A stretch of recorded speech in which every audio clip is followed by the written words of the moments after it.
Exodus siyam. Nang magkagayon ay sinabi ng Panginoon kay Moises, pasukin mo si Faraon, at saysayan mo sa kanya. Ganito ang sabi ng Panginoon, ng Diyos ng mga Hebreo, payaunan mo ang aking bayan, upang ako'y mapaglangkuran nila. Sapagkat kung tatanggihan mong payaunan sila, at sila'y pipigilan mo pa, ay narito, ang kamay ng Panginoon ay nakapatong sa iyong hayop na nasa parang, nakapatong sa mga kabayo, nakapatong sa mga asno, nakapatong sa mga kamelo, nakapatong sa mga bakahan, at nakapatong sa mga kawan, na magkakaroon ng malaking pagkakasalot. At gagawan ng katangian ng Panginoon ang hayop ng Israel at ang hayop ng Ehipto, at walang mamamatay sa lahat ng ukol sa mga anak ni Israel. At ang Panginoon ay nagtakda ng panahon, na sinasabi, bukas ay gagawin ng Panginoon ang bagay na ito sa lupain.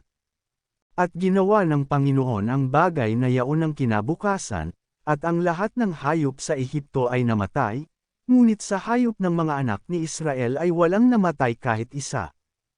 At si Faraon ay nagsugo, at narito, walang namatay kahit isa sa kawan ng mga Israelita. Ngunit ang puso ni Faraon ay nagmatigas, at hindi niya pinayaon ang bayan. At sinabi ng Panginoon kay Moises at kay Aaron, dumakot kayo ng isang dakot na abo sa hurno, at isaboy ni Moises sa himpapawid sa paningin ni Faraon. At magiging durog na alabok sa buong lupain ng Ehipto, at magiging bukol na naknekan sa tao, at sa hayop, sa buong lupain ng Ehipto. At sila'y kumuha ng abo sa hurno, at tumayo sa harap ni Faraon, at isinuboy ni Moises sa himpapawid, at naging bukol na naknekan sa tao at sa hayop. At ang mga mahiko ay hindi makatayo sa harap ni Moises dahil sa mga bukol, sapagkat nagkabukol ang mga mahiko at ang mga Egyptyo. At pinapagmatigas ng Panginoon ang puso ni Faraon, at hindi niya dininig sila gaya ng sinalita ng Panginoon kay Moises. At sinabi ng Panginoon kay Moises, bumangon kang maaga sa kinaumagahan, at tumayo ka sa harap ni Faraon, at sabihin mo sa kanya, ganito ang sabi ng Panginoon, ng Diyos ng mga Hebreo, payaunan mo ang aking bayan, upang ako'y mapaglangkuran nila. Sapagkat ngayoy ibubagso ko na ang lahat ng aking salot sa iyong puso, at sa iyong mga lingkod, at sa iyong bayan upang iyong maalaman na walang gaya ko sa buong lupa. Sapagkat ngayoy iniunat ko na ang aking kamay, upang salutin kita, at ang iyong bayan, at nawala ka na sa lupa. Datapwat totoong totoo, na dahil dito ay pinatayo kita, upang maipakilala sa iyo ang aking kapangyarihan, at upang ang aking pangalan ay mahayag sa buong lupa. Nagmamalaki ka pa ba laban sa aking bayan, na ayaw mo silang payaunin? Narito, bukas, sa ganitong oras, ay magpapaulan ako ng malakas na granizo, na kailan may hindi nagkaroon sa Ehipto mula ng araw na itayo hanggang ngayon. Ngayon ngay magsugo ka, ipasilong mo ang iyong mga hayop at lahat ng iyong tinatangkilik sa parang, sapagkat bawat tao at hayop na maabyutan sa parang, at hindi mas isilong, ay lalakpakan ng granizo at mamamatay.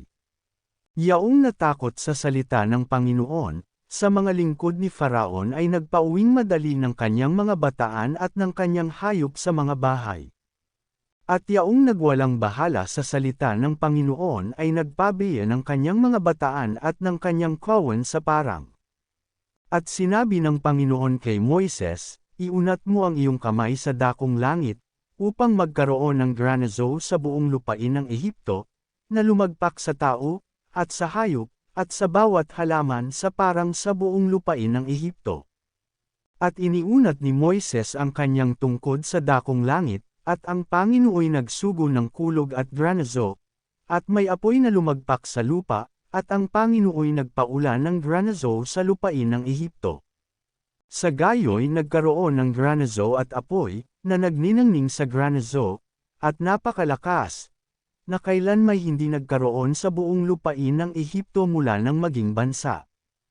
At sinalot ng granizo ang buong lupain ng Ehipto, ang lahat na nasa parang, maging tao at maging hayop, at sinalot ng granizo ang lahat ng halaman sa parang, at binali ang lahat ng punong kahoy sa parang.